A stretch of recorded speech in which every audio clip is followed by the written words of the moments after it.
Boo, hello. Ngata ngaramurung baraigu, I listen good to country. Ngata ngaramurung dangegalgu, I listen good to the ancestors. Wanimbu galila, wanimbu gani, Nirunba Barai, always was, always will be, Aboriginal land. And I pay my respects to the Gadigal people, to the ancestors alive in country, sea, sky and land, to the elders that have stewarded us in care for country and culture, and to the custodians that continue that loving work, and for language that's heard and felt in wind, water, birdsong, sunrise and sunset, and extend my deepest gratitude to my panel here today and First Nations brothers and sisters, aunties and uncles that might be in the audience or watching online.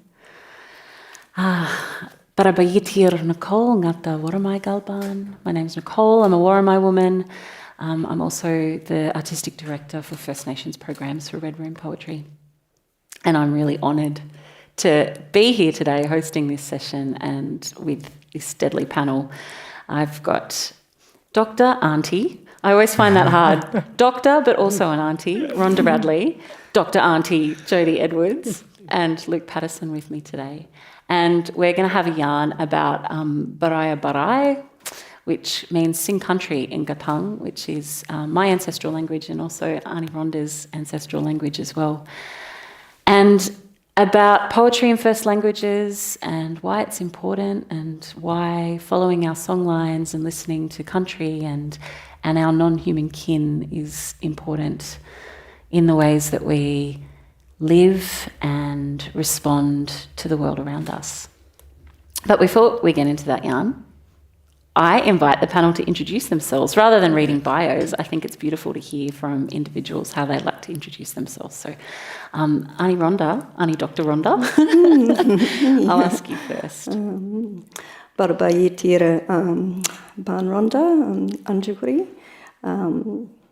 Nata Birupai Dangari Goban Damban. My name's Auntie Rhonda, and yeah, I'm a strong Birufai Dangari woman. I'm really happy to be here. I suppose I wear many hats within my community, but I'm a language activist, if I can say it like that. And so when I sort of talk about language, it's about culture wrapping around language. So what's in my heart, my passion, is to revive our culture through languages and practices. So yeah, in that space in a big way. Thank you. Auntie Jodi. Nagambi Naigang Jodi ni Nabu ni Yuan ni Darwogal. My name is Jodi Edwards. I'm a proud Yuan woman with Darawal kinship connections, and I'm probably 11 years now on a journey after my Masters in Language, but on a 27-year journey from when I first started to probably reawaken language in our local community and learn more about the intimacy of language and its connection to our land, sea and sky, to our performances, to our people in our country.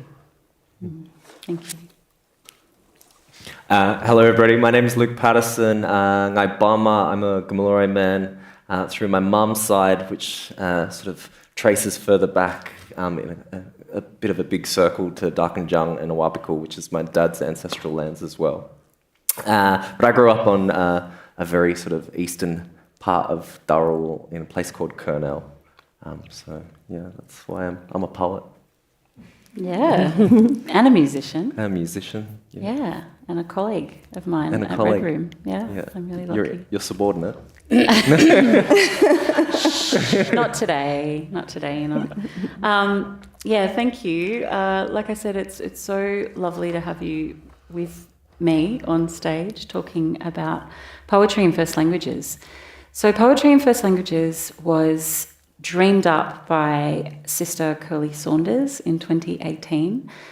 She was sitting along the banks of Bungley, the Shoalhaven River, and listening to country, listening to the wind and watching the water and thinking, oh, I can hear language here, but I can't understand it. And I want to learn, and how can I learn? And this idea came to her of, oh, well, you've got to go and learn it, bub, and share it with others. And poetry was the vehicle for her to do that. And she started this beautiful project, taking kids out onto country where they could learn language from their elders and their custodians, learn culture and learn story, and then respond to what they were learning by writing poems, weaving in language. So this beautiful cultural and language revitalisation program.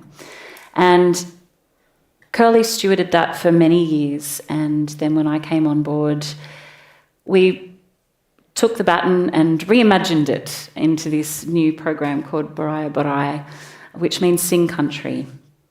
And we'd like to play you a little video now about what this project is before we get into our yarn.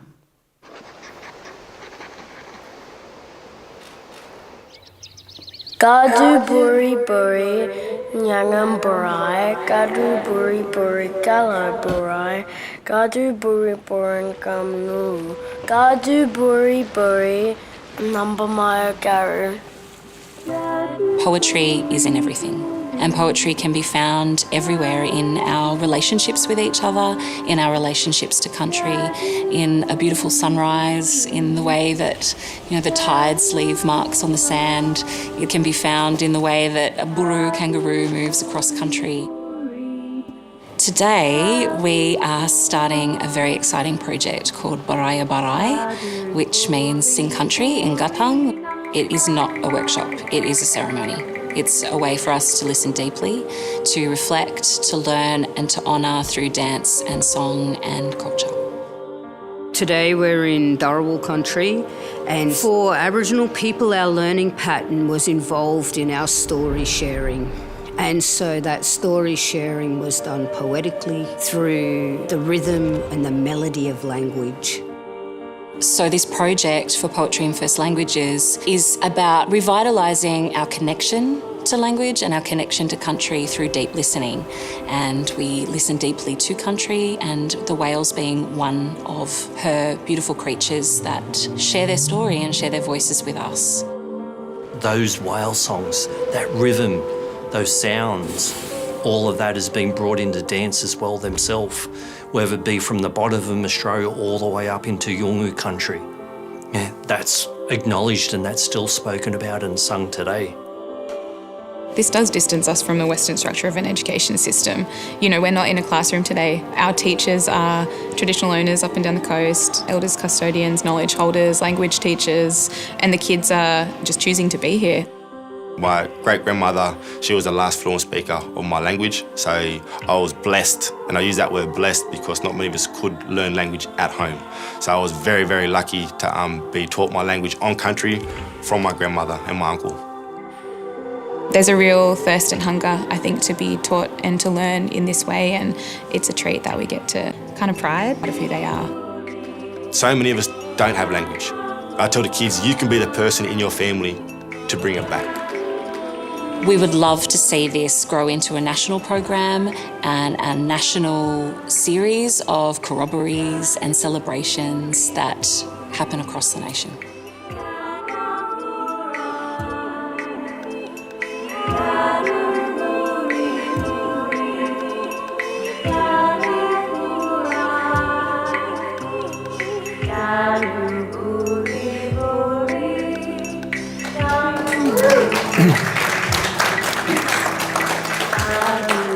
So weird seeing your big face up on the screen there. Auntie Rhonda, you called yourself a language activist. I was wondering if you could share with us your language journey. Big story. Yeah, big story.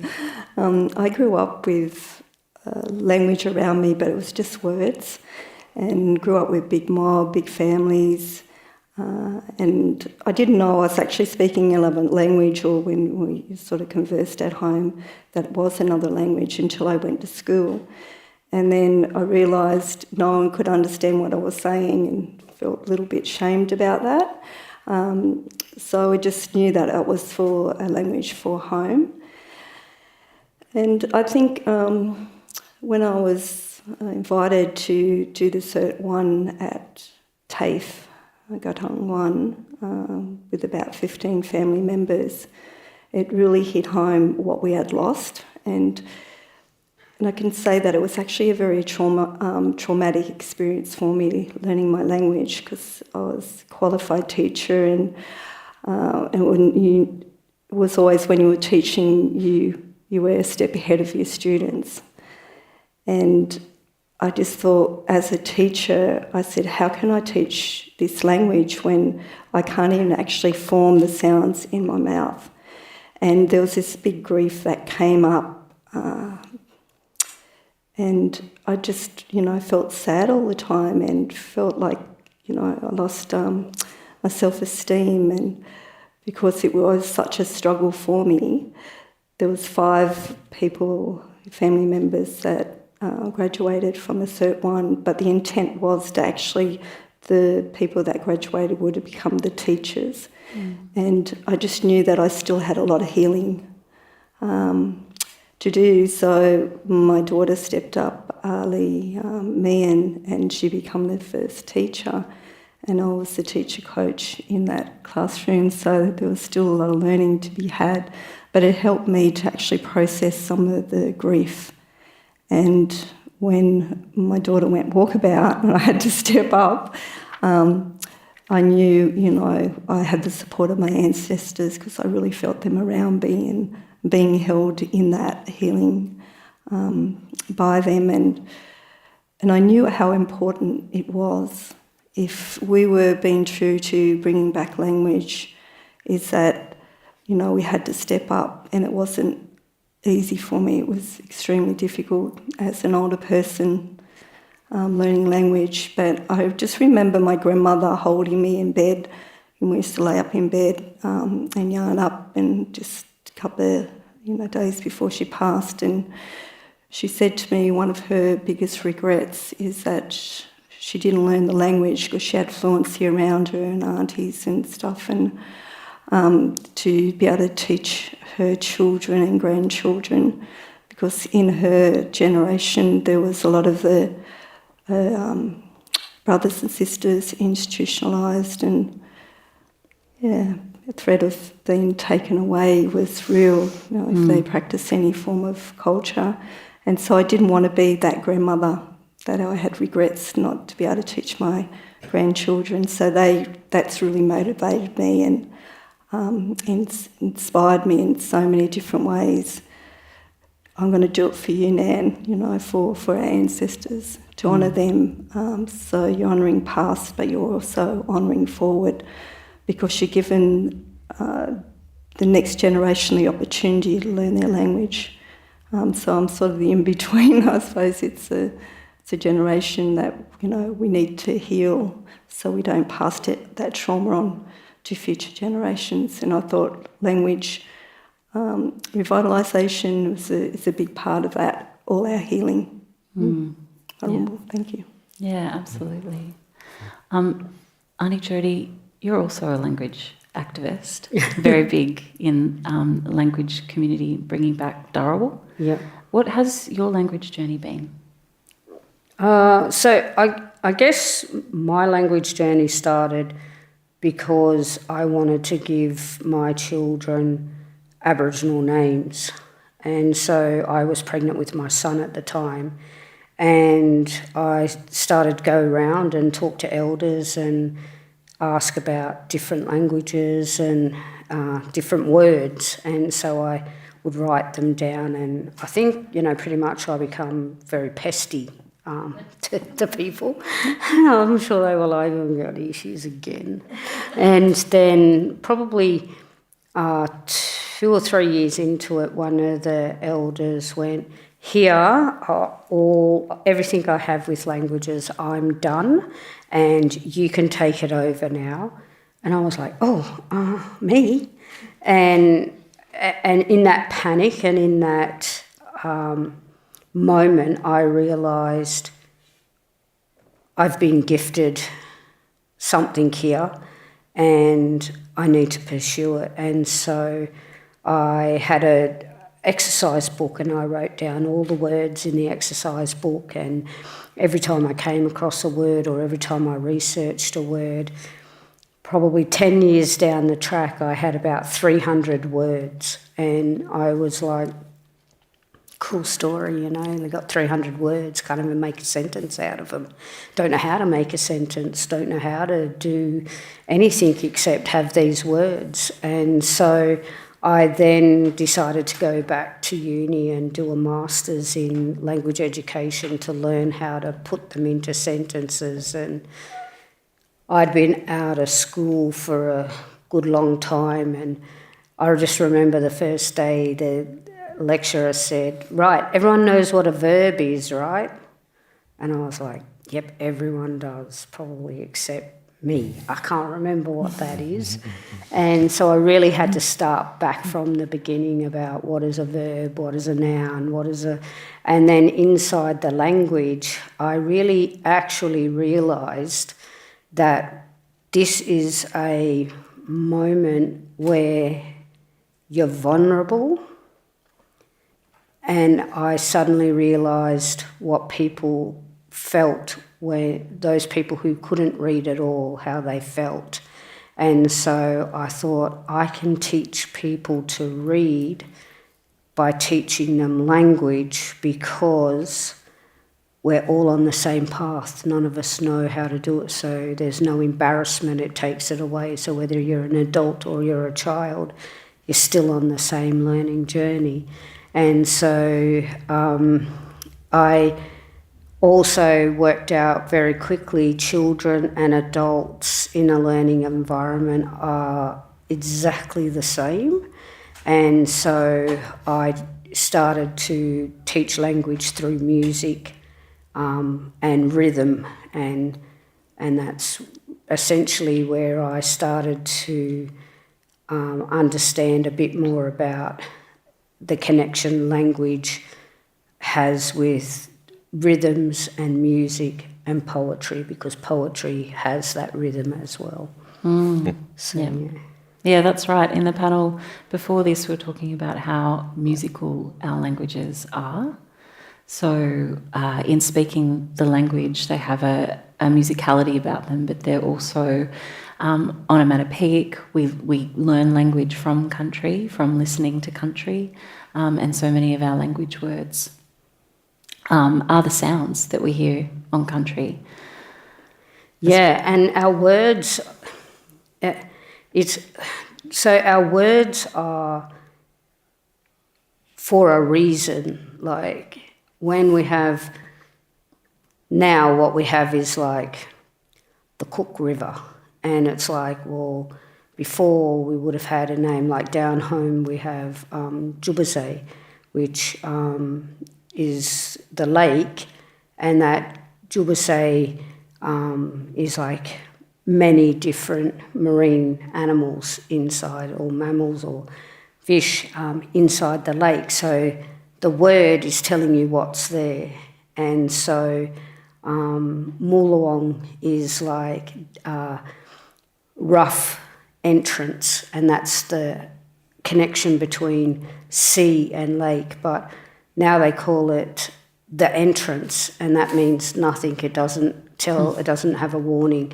And I always think of Gundagai, because the original name for Gundagai was flooding plains, and had they have listened and knew that and understood that, they probably wouldn't have built the whole town on there and been flooded out. So, and that was important for me to understand, because then when you start to write the songs and the rhythms and the music and the poetry that goes with it, you're teaching people more than just a word.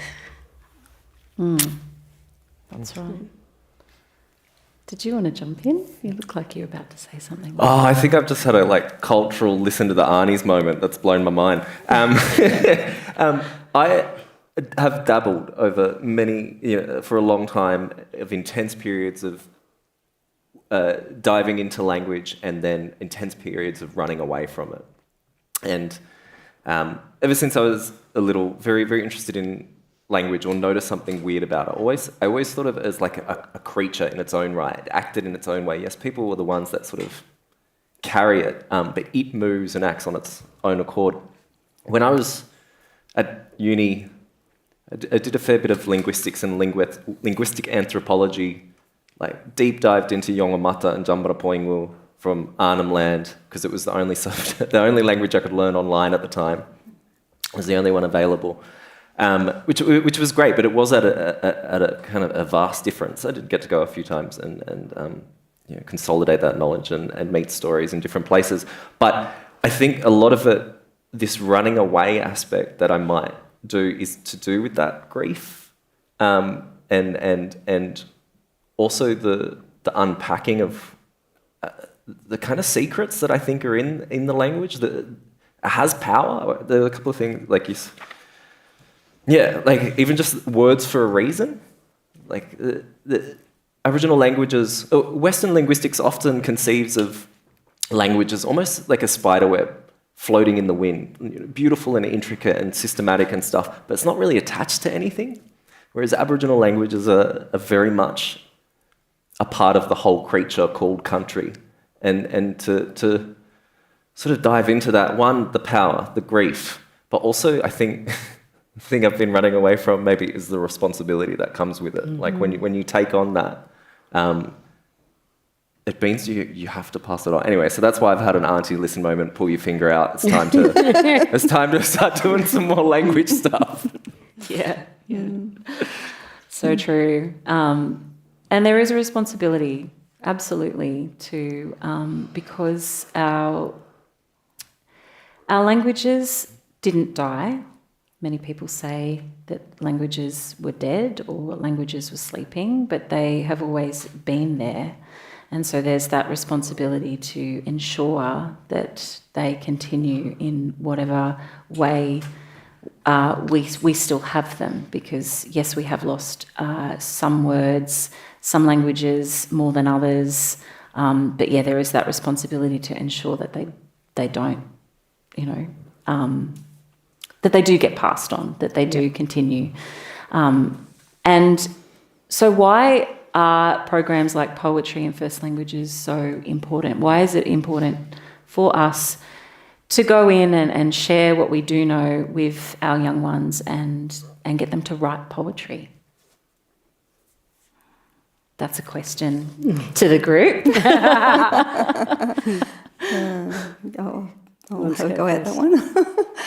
Sort of birth, if I say it like that, something around that, because it's really close to my granddaughters and walk on country, and we would talk to country and stuff. So I want to capture that, but it was also about the cycle of, being a granddaughter, and then becoming older, and where you're a grandmother, and then you're an ancestor. So I just wanted to speak to that, and even though I've had little goes at poetry, just writing my thoughts down, I thought, yeah, this is a poem, and it excited me in a number of different ways, and I think it just gave me my confidence and gave me a voice around that cultural element that I sort of hold really close, those relationships. So poetry, I believe now can, it is the song. It is, that deep feeling that comes from within. And what I also love is that no one can critique my poems, because it is me. It is a deep relationship that I have with me, and through that storytelling, and not to go on about the healing, but it's true, truth-telling, it enabled me to heal in so many different ways. And it takes out the shame, like do I put a comma here, or do I, how do I form this? And I love that it's got no rules. So it's a way of... You can expand yourself, you can allow yourself grow through your poetry, through that expression of it. And I just love, reading other people, especially Aboriginal poetry, because there's so much truth-telling in that. And I believe, if a poem touches you in a certain way, that's the sharing, that's the giving, and then that's the receiving. So for me, it is that reciprocal relationship that you have with your poem, but with also maybe others that will connect to that expression. Beautiful, thank you. And you have a poem to share with us. Yes, today, I do. In language. Yeah. I always have this is the hardest thing about learning a language, because it's flipping the lens. So when you speak English, you're in a different culture. And then when you go into language, it's a very relational language. So that's just what our culture is. We're always trying to find that commonality or those relationships with, with people and with country. So for me, as I get older, and I've been in language revitalisation for 14 years now, it's actually hard for me to speak English proper way, because I drop all the little words, because in our language it's a suffix language. And then in my language, because I haven't got all those words that I would say in English, it's like always exploring that in my mind. And so it's a real challenge because of, the different two cultural views and the flipping of the lens at different times. So I've written this poem about the whale, because I have a deep relationship with whale. I'm a sea where Port Macquarie would bump Biripai. I'm in this northern end of Biripai. And we go to this place, Point Plummer, and I've been going there since I was 2 weeks old, to the family camp. So I've, watched family, and I've watched and shared with my children, grandchildren, when the whales come through and how special that is. So I've always been excited by those sightings and those I felt, ancestral relationship with whale. And I had this experience when I was in Western Australia. I went out surfing, and the whales come in very close to this point called Red Bluff. And I knew I couldn't swim out to them, so I decided I was going to go underwater. And in those moments, there was this beautiful whale song. They were calling out to each other. I felt them around me, even though I knew they were at a distance. But it was like their song went through me. It was a really strong vibration. And as I'm telling this story, I'm actually feeling like I'm there with the whale. So for me, when I thought, I want to write this poem about the whale, but I didn't actually. What I have been doing is that I'll do it in English, and then I'll translate in language. So this one, I wanted to actually just do language, come from that lens.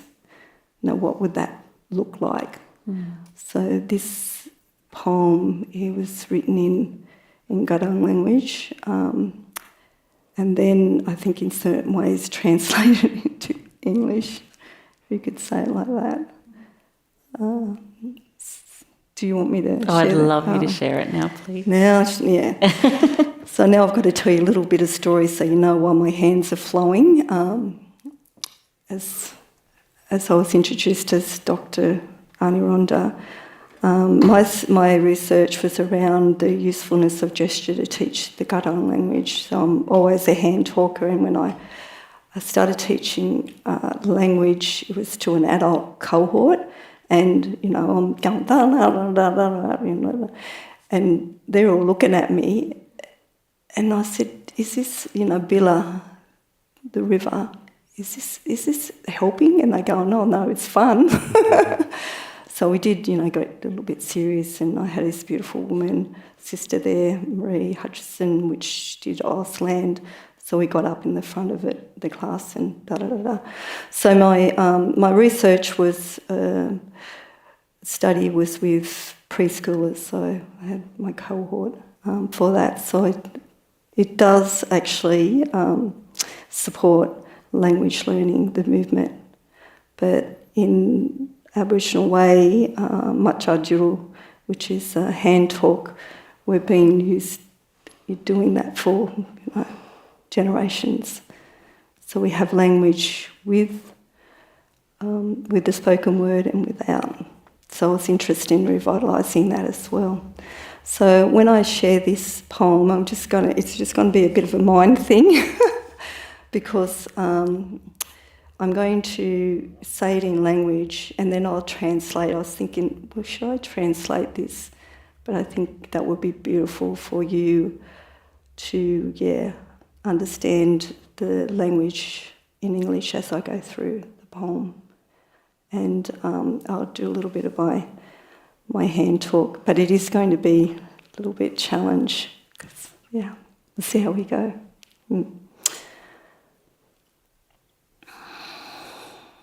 Gan, whale.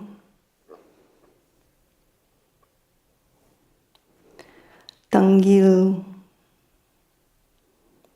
Tangaigal, Dua. Connections through the ancestors.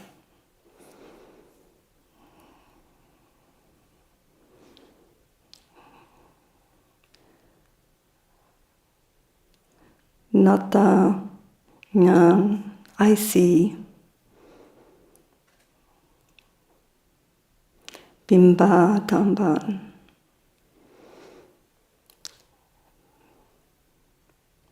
Bimba, Kindu. Bimba, Gundia. Your strength, your play, your family. Nata, Nan, Baraba. Kimbai. I see my kin. Tangil, Tangaigal, Dua.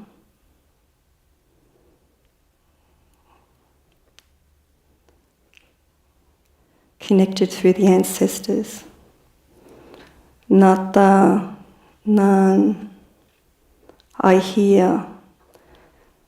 Bimba, Baraya, Bimba, Juya, Bimba, Wangu.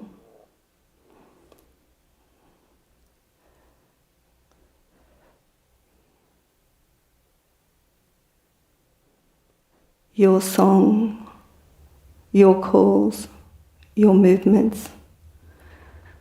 Nata, Nan, Baraba, Yuku. I hear my heart.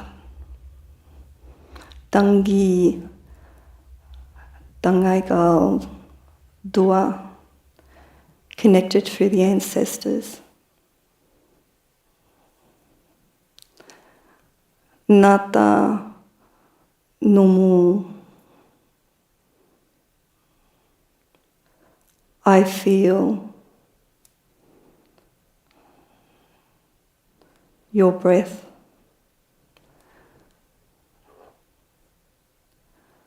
Bimba,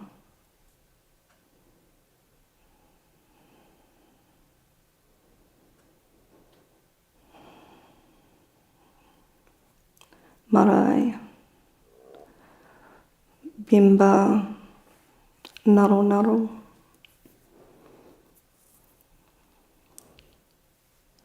Your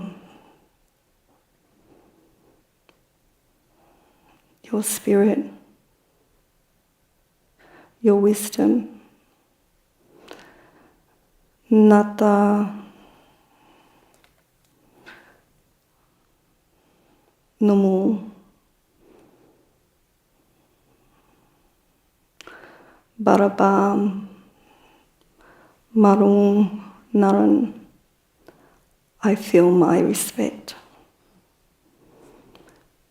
Tangil, tangaigal, dua. Nirumba, Marai,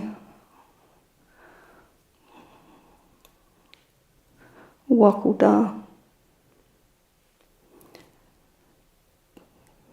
Connected to the ancestors, our spirit is as one. Marumbu.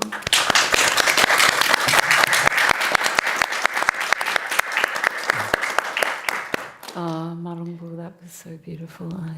Yeah, I just felt like I was just going into the whale spirit, and it was just, yeah, it was beautiful. So beautiful. And how lucky are we to be here and share that with you.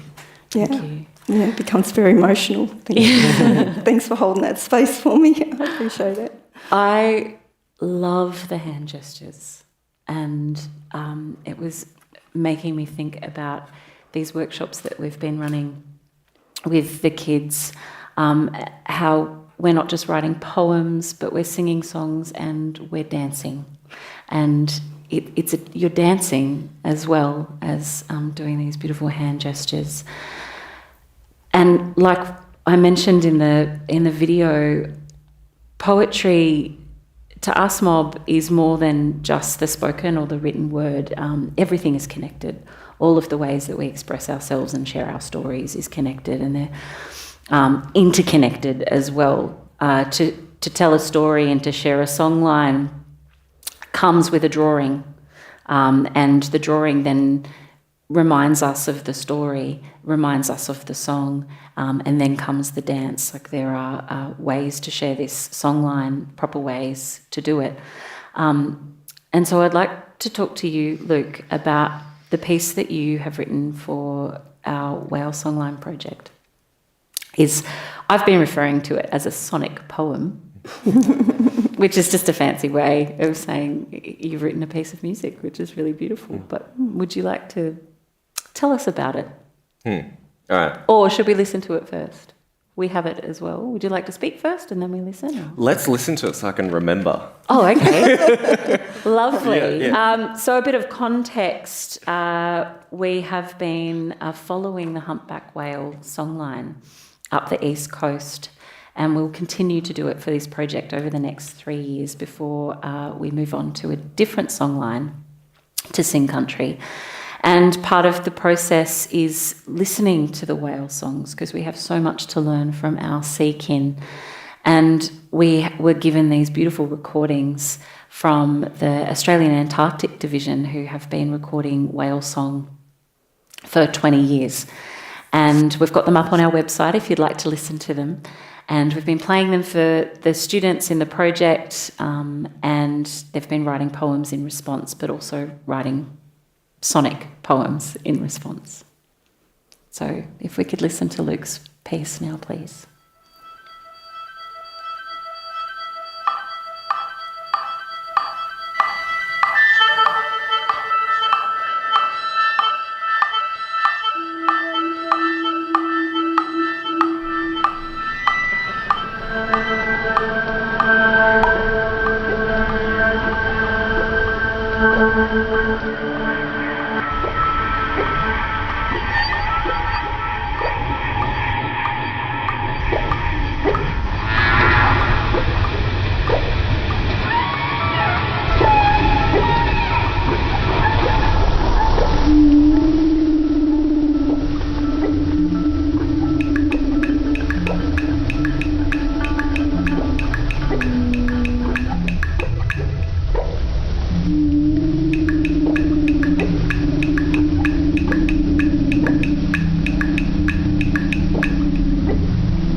Cool. That's a lot. Yeah. What was that process like? A lot of reflecting on my relationship with whale story. I consider myself very much a freshwater person, and even though I grew up in saltwater country and it's very much under my skin, I don't think it's necessarily in my blood. And I think I was trying to capture a few of the feelings or experiences of like working with you, working with aunties, of what it meant to be in proximity to saltwater story and whale story. So I was trying to capture that rather than sort of, I don't know, speaking for the whales or speaking of the whales or something. And a part of that was the volumeness, if that's a word, of whale story, the kind of vastness, the distance that it travels, the distance in which story gets carried. So a very kind of spatial understanding of whaleness and whale song and expanse, and the idea of like refractions and echoes and things that expand out, and even transmission, so the way that like a story might transmit or a particular song pattern of a whale might transmit over time and place. So I think I was trying to think a little bit about that, but yeah, the idea of volume, and also I was like, what are some of the reasons a whale might sing? And I'm sure there's plenty that I don't know, but one of them that I sort of thought of my own, if I were a whale, why would I sing? If I had that sheer like position, that kind of grand mass that is a whale, this instrumentality, I suppose, like, wouldn't you want to sing? Like, if your body was built to resonate like that, it'd be a pleasure in its own right. And so I was trying to get that sort of vibrational stuff going on. What else was going on? And the other thing, because they were a lot of so it's a mix of whale song samples. I think there's a sea lion in there. Dolphin. Yeah. And but the interesting way that a little bit about maybe this doesn't come across in the song, but this is what was in my head. How knowledge is produced between different disciplines. So how like, Aboriginal way and Western scientific way, and then as lenses, rather than like truths necessarily, but as ways of making meaning from the world. They're kind of like little existential cuts. Like if you're a scientist and you take an X-ray, you're only or a doctor or whatever, the X-ray is only taking a picture of a certain part of your body. It's not trying to detail and know the whole thing. Science is always just a sort of a cut from reality. And so I was trying to play around with the idea of distance and static, like the capturing of static a little bit, being that the instrument of recording. I kind of wanted that to be a part of it. But also static, thinking about static, and I was thinking about like, what is it called? The background radiation, the story about the sound of static being a kind of like echo of the Big Bang, or that sort of residue of all of that kind of stuff. I think that's where I was trying to go in that tone poem, sonic poem thing. Yeah, I think, yeah. There's big stuff there. Yeah, well, like most of my poetry and things, I try and cram too much into it. But, you know, little pieces for people at different times. Like, I feel like most mob stories are a million different threads, and not all of them have to be for you at that particular time. And sometimes it's like 10 years later and some weird thing an uncle said to you is like, kind of thing. So I was trying to, you know, weave in little things. What I love about your tonal poem, sonic poem, is that it's a collaboration with the whales as well. Like, they are present in it. Just like with Auntie Rhonda's beautiful piece, they are present, absolutely present in that piece. Auntie Jodi, you've been doing this fantastic PhD project that's all about our sea kin, our whales, and your approach to your PhD is through story telling and story sharing. Can you share a little bit about that with us and why the whales are so important? Yeah, I think so. Essentially, for me, inside of my work is that we are whales.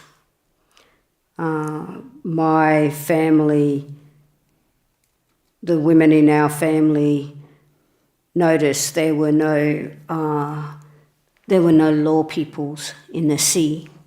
And so they asked Muriel if they could go into the sea and become the law people. And it's our first LORE, that sea country is, was and always will be women's business. And so the women went into the sea. And there's some gratitude around that, because going into the sea and that gift of being able to go into the sea was like, for our people, the first law. If you're going to take something from country, you must give back to country. Only take what you need from country and always respect the mother. And so when the women went into into sea country, they became the law people, and they had to give back because that was one of the laws. And so the old women used to sit up on the headlands and sing, and they'd sing, and the lawmans of the sea, the orcas, would drive, and the dolphins would drive the fish and the baleen in for the men to collect, and so they only took what they needed, and then and we know we're the orcas, right? Because the orcas are the only mammal that goes through menopause. And I don't think they go out and buy Harley Davidsons. They probably buy juiced up seahorses or something like that. But they go through menopause just like we go through menopause. And they can only be the leader of a pod after they've gone through menopause, because in the eyes of age is when you learn.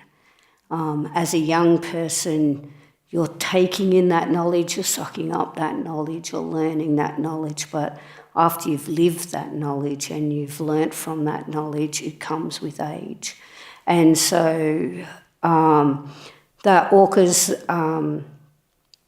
we also know that they have the same rules as us, you know, like they keep their young close to them. Their kids don't ever have to leave home. I know you all got kids at home. They never leave, you know, revolving door.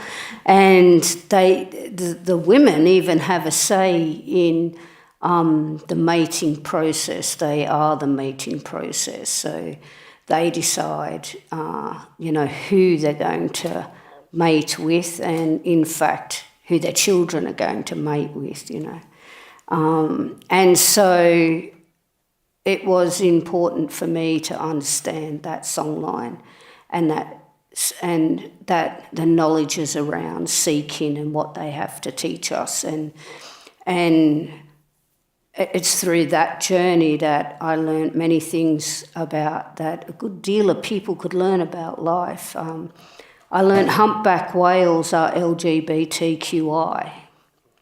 And people laugh sometimes when I say that, but it's true. The women, they mate with the man, and they'll hang upside down under the water for like 15 minutes looking into the eye of this male, and then they'll mate with him and just go, "Laters, dude."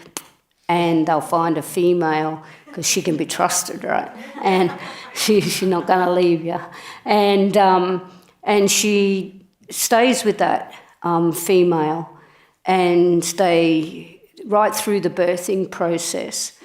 And it was in that birthing process that I noticed the role of the dolphin, who's also in the whale family, circling around. So they're like the midwife of the whole hospital system under the sea, and they ensure that the whale is safe and there's no predators. And after she's given birth and she needs a little rest, the other female just comes in and takes over and helps feed baby and helps look after her. And if there's a predator there, they will put baby on their back so that they're safe. And so there's all that kinship and all that songline that for me become a current line, and I wanted young people to understand. And at first I thought everybody knew those things, and everybody knew that there's an interconnected relationship from the sun, the moon, from sky country to sea country to land country, and I thought everybody knew that, and I realised that they didn't know that, and I realised that when my daughter and I were down at our surf spot, which is, for anyone on the south coast, is the Farm Beach, and a whale had stranded, baby whale had stranded. It was still alive, and people were just looking. And so we put it on our surfboards, and just my daughter and I, and we started paddling out to sea to get the whale back out on country. And one of the men yelled out, "You two are going to be shark bait, you know that, right?" And my daughter looked at me, and I looked at her, and we both looked at the whale, and in that precious, precious moment of uncertainty, the whale's eye met ours, and it just went, and we knew it had us. We knew that under her watch, we were going to be okay, because we had her on our back just like she would have her babies on her back. And, we paddled her out to sea. We weren't successful. The currents brought her back in the next day. A lesson to us as well about law and about passing. And so there's all these lessons that can be learnt through our seeking that we would have inherently learnt over time. And it's enveloped in our language. And when you have the power of science and music and language and dance and culture all in one space, you create a place of warmth for children to just be able to express whatever it is that comes from inside of here. And that's, I guess, why sea country is so important to me, apart from being a saltwater woman. That is my cultural responsibility. Yeah. Beautiful. Thank you for sharing that beautiful story.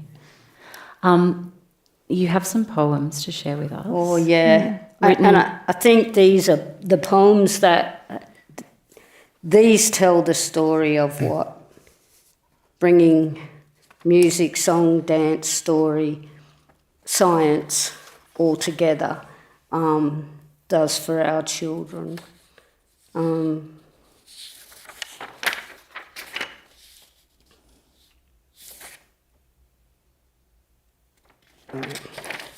I'll read I won't say my favourite because then I'll say that.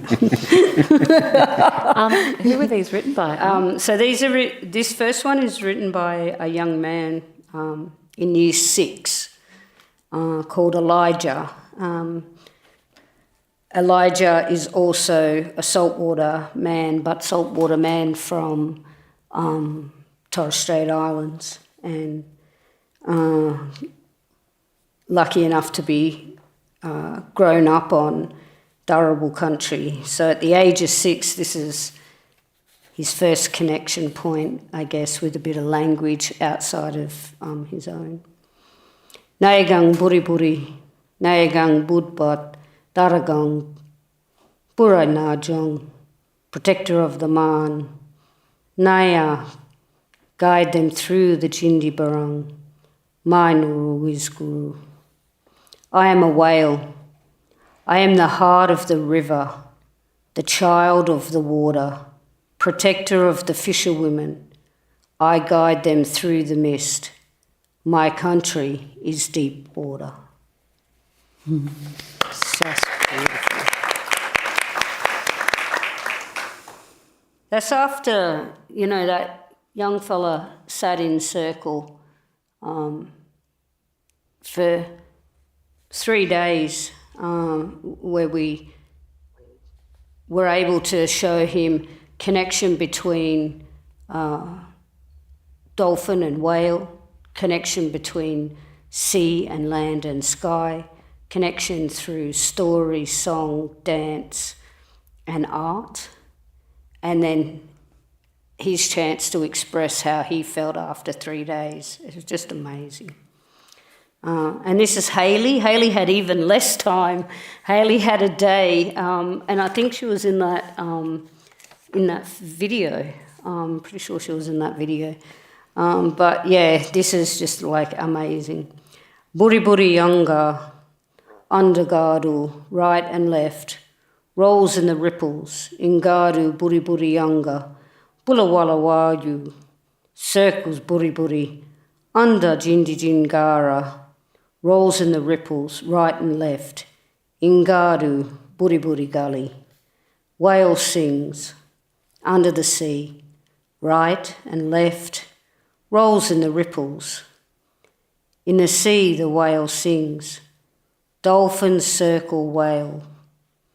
Under the stars, rolls in the ripples, right and left. In the sea the whale dances.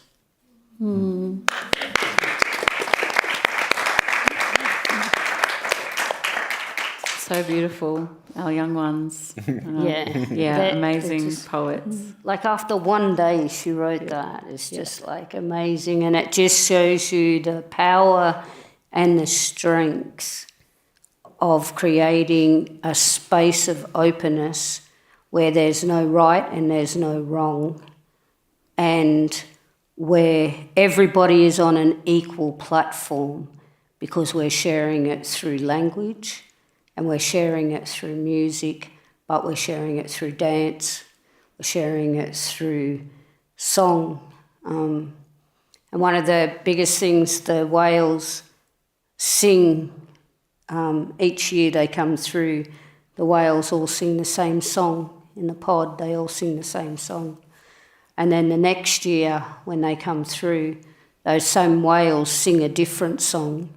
But in 2 years' time, a different set of whales will sing the first song in Tonga, with their Tongan accent. No.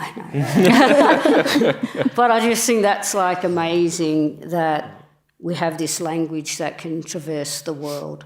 in whale song. And I don't think for a minute there's a big whale down in Antarctica saying, that's your song, you're going up the East Coast. You're over to Tonga this week.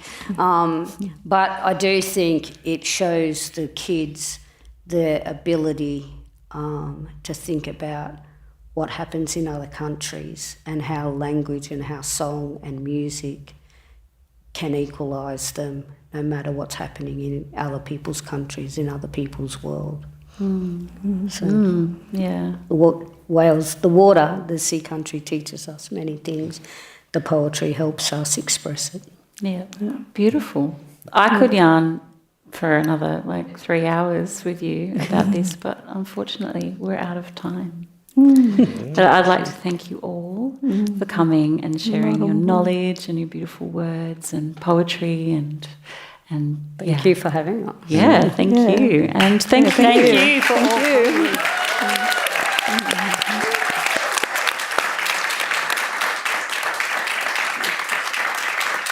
Thank you. There is so much more for Contain Strong Language this weekend. Please, on your way out, look at the QR code to see what's on. We've got essays tonight over at the Sydney Theatre Company, and tomorrow a full program out at Parramatta, which is going to be fantastic. There's also a survey on your way out, which we would love you to fill out so that we know what we're doing right, what we could do better, what you liked. Thank you for coming. There's a prize with the survey, yeah? I saw that. I think there's a prize with the survey, yeah. Definitely. We had some signed copies of Paul Kelly's spoken word album. Cool. I think, to give away. If there's, so bribery. Okay, thank you so much. Thank you. Thank you.